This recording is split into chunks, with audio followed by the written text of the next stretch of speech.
Kodak, and this is my informative speech. First there was color TV, then HD. Just when you thought things couldn't get any better, along comes someone to prove you wrong. 3D technology has become extremely popular within the past few years and will continue to be a big part of our future. I have been a fan of 3D books and movies ever since I was a child. I've come to know quite a bit about this subject, so I thought I would share my knowledge with the group. 3D technology has changed the way we view television today. We will discuss the history behind 3D technology, how it works, and finally the three different types of 3D glasses. Before we get into the basic principles behind how the glasses work, I will tell you a little about the history behind this technology. During the early 1900s, various inventors tried and failed to produce the first successful three-dimensional film. It wasn't for another 80 years until 3D technology would really take off. 3D Video Communications, a book by John Wiley & Sons, states that throughout the years 1952 and 1954, Hollywood really tried to emphasize 3D films. During these few years, they produced over 60 3D movies. However, due to poor quality issues, they never really took off.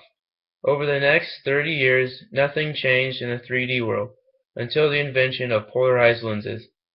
This presented the audience with a more pleasurable experience, but once again, people just weren't into it. Films had poor quality, which just didn't attract many viewers.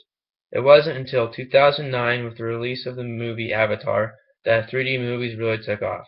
The quality of the movie was amazing, which drew in tons of customers. Since then, 3D movies have been a big part of movie theater production.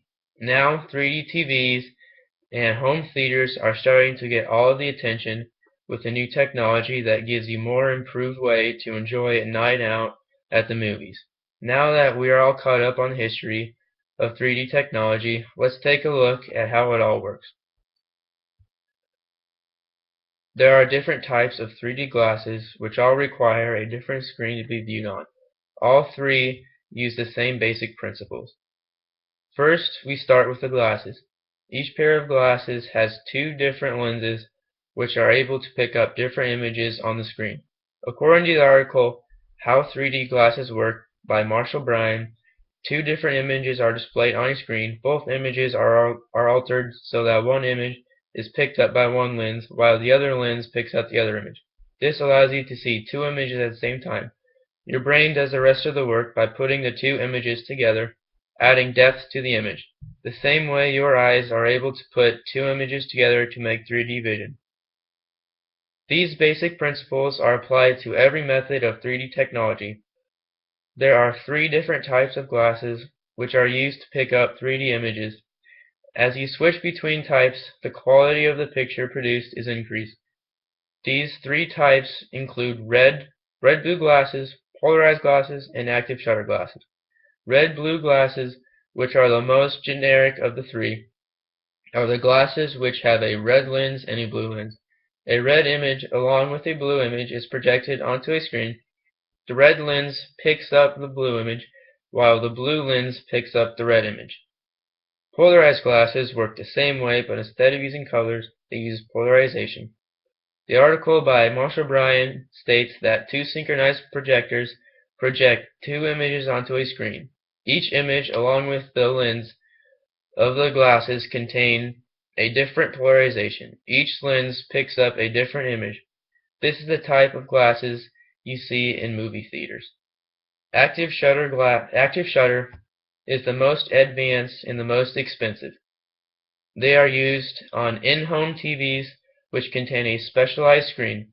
Stated in the book Three-Dimensional Television by Onurol and Ozakis, instead of using two different projectors, the different images are flashed on the screen, one after the other, at rates so fast you wouldn't be able to tell just by looking at it.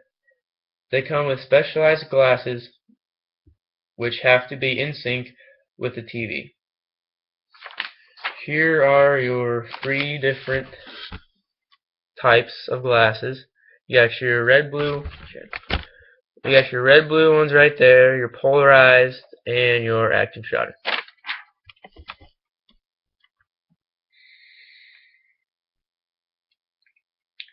Technology has increased throughout the years, all the way from color to 3D. 3D is a big part of the world of television and is the future of television as we see it. 3D has come a long way since the early 1900s. Although the same concept has basically stayed the same, the quality and technology has changed dramatically. I can only imagine what the future has in store for us.